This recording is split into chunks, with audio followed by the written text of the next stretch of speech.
Welcome back once again. Earlier we said that our topic is going to talk about the latest developments in the Gaza enclave and also in the West Bank. Earlier there were statements released by the Israeli side that they are considering or studying, or they have decided to take over all of the Gaza Strip.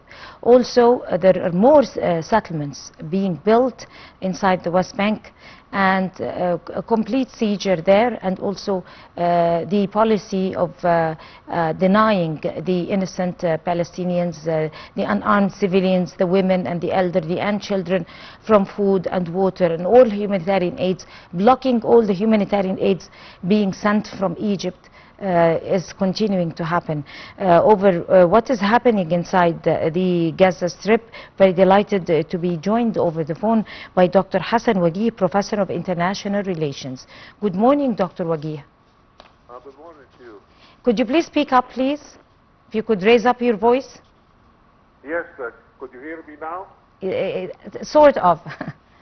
Well, if you are assessing, if we're to start to assess the situation inside the Gaza Strip, do you think that it is moving towards a peaceful resolution? I mean, all what is being taken on the Israeli side is taking us to a whole new level of a denial of a Palestinian state and even a peaceful resolution.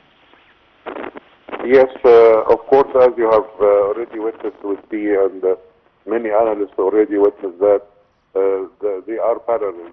You know, all the time there is aggression, atrocity, genocidal war, inefficiency, and humanistically speaking, regarding the aid and the starvation wars. All of these are in one line going long time ago now, 2 years ago. But again, what could be intervening is the trial of the mediator to intervene and come up with a peaceful resolution. Also, the international community is exerting a pressure. Even the insider level in the European Union and America is also trying to exert an effort. But this is being in a collision course with the mentality, extremist mentality, that leads to more control of Gaza, more of military operations. You know, these two parallel are there and continue to be there, and it is a sad situation. Right. If we are talking about the statement that was given on the by the other side, which is the Palestinian factions, and in the last meeting that was held in Egypt or in Cairo. So how do you assess their statement, and if there could be some gleam of hope that they could meet, even yes, the two factions, the Palestinian factions? Yes, it's a move in a better direction, in a direction to get to a peaceful resolution, release of the hostages, withdrawal of the Israeli forces, etc., etc. Yes, I think that this is also a thin light of hope. I hope it will be enlarged, and I hope it will have its effect. Having on the other side toxic extremism in dealing with the situation. The government there is very ideological. It's one-way track find business, unfortunately. Right. We're speaking about a situation, Dr. Wageeh, that a whole world is condemning. There is a complete denouncement of a block of the humanitarian aid that is being received from Egypt, and denying the civilians, the innocent stranded Palestinians, from their humanitarian rights to take access to food, to water, full nutrition by the babies and the infants there and the mothers, even the elderly also. All the practices of the Israeli occupation is completely illegal, and this is already sorted out. At the same time, they are continuing to build more settlements. Now, such a international community like the United Nations, 1/3 or 3/4 of its members have already historically, I mean, recognized Palestine as a state. So Palestine have been already recognized by many countries right now,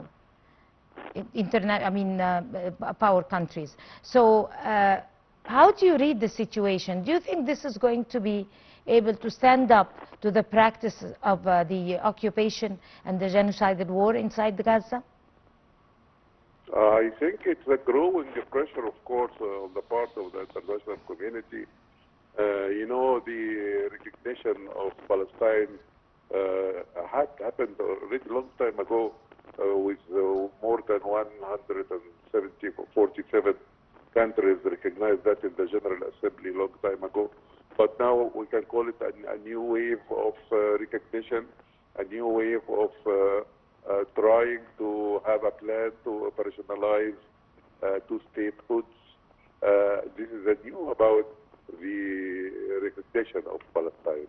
And I think it is a growing pressure. But again, there is now like a competition between this growing pressure and the mentality of the extremists who really did not stop even in Gaza situation. They are cultivating and erecting more settlements in the West Bank. So the West Bank also is on the map. And I think that the ideas of extremism that was expressed in a very, very awful way by Netanyahu when he said about something about the greater Israel and all that jazz that's being repeated by Zionists and totally rejected. And we have witnessed now the gathering of 31 countries, Arab Islamic countries, who really strongly condemned that kind of stance.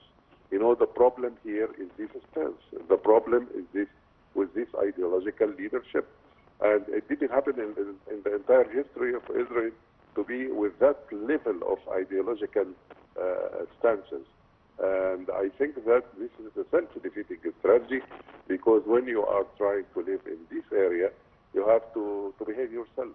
You have not to establish everything by shelling and you know, as President Fattah once said, shelling is not a way to cultivate peace in the area. Of course, artillery and military operations and all that jazz is against the spirit of peace that should be cultivated for the sake of everyone in the area. Right. But then at the time, we are also looking for, if you are discussing a situation like that, if the Arabs are condemning, and this has been happening since day one, when Egypt organized a conference and invited all the Arab nations to come and stand up with one man stance and stand up to what's happening in Gaza, but this did not happen. Even they came and they attend, but they didn't take a firm stance. What does it mean? I mean, what is the use of a meeting? I mean, considering, I'm talking about the Arab leaders and the Arab countries. If Egypt is standing on its own, fighting for delivering humanitarian aid, fighting to take a firm stance, insisting on its statements, denouncing the genocidal war, denouncing the liquidation of the Palestinian cause, denouncing the, forcing the Palestinians to leave their land. All these statements, the firm statements, are given by Egypt since day one, and they haven't changed. But it takes more to tango, and it takes two to tango. It takes more than one country to be able to stand to these war crimes inside Gaza. Do you think this is going to happen with the Arab states? We all the time hope for that, because the whole thing is very dangerous for everyone. And they should be aware that we should have firm stance. And I think that on the level of sending statements and stuff like that, yes, we have already witnessed that with 31 Arab Islamic countries yesterday. The point is that the leaders of all these countries must appreciate this as the Egyptian situation and follow suit by having a firm stance against what's happening. This is the gathering should not be just a gathering and should not be just statements on the air of televisions. Right. So also speaking about that particular American-Israeli security company that is delivering the humanitarian aid via the American side, that has been proven to be totally taken a very dangerous system in delivering and distributing aid amongst. It's almost like a dead trap for Palestinians. From all sides, those people, innocent civilians, are suffering. Do you think with the statements, the latest statements by the U.S., that it's not going to support the practices of Israeli occupation against the Palestinians by starvation, by denying the humanitarian aid, by killing more innocent civilians, this is going to change the situation? Does that take it to a real, practical activity on the ground? Are those statements going to work by the United States, or it's just statements said? Actually, yes, even President Trump himself warned against this starvation, and there is an American institution came to, and even Wageeh visited that place. I think that, yes, there is a move in that direction.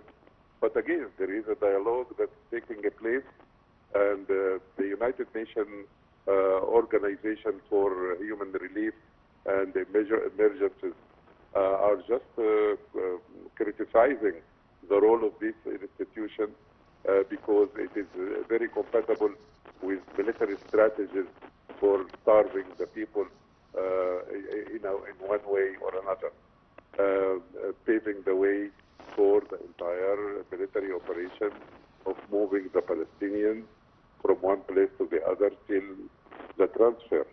So I think, we have here mixed cards between humanitarian aid and compatibility with military agenda.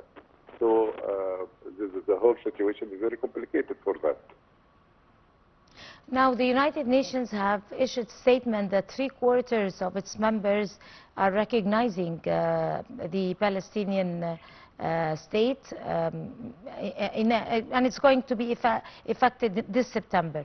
Do you think this time also the United States is going to use the veto and its allies? Do you think it's going to block or stand in the way or hurdle this decision by 3/4 of the members of the United Nations? And how is that going to affect the situation?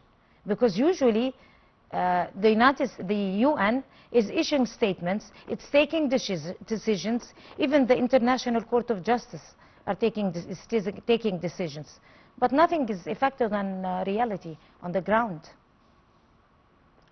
Yeah, you have here the problem of enforcement. We have two problems here. We have the United Nations, which needs to be repaired, and the repair is needed, is badly needed because of the misuse of the veto power. And also when you are talking about the entire system of the international law and to abide by international law needs mechanisms for enforcement. And this is not available for the International Court of Justice or for the UN resolutions. And also you have only the Article number 7 in the United Nations Charter that would allow military intervention to enforce the UN decisions. But again, this is not to be operationalized easily because also of the veto power. So here we have a stagnant situation because of international system is unable to handle crises like that. We have the problem of ideological leadership who really insisted to misuse this liquidity in the international system and the enforcement of the international level.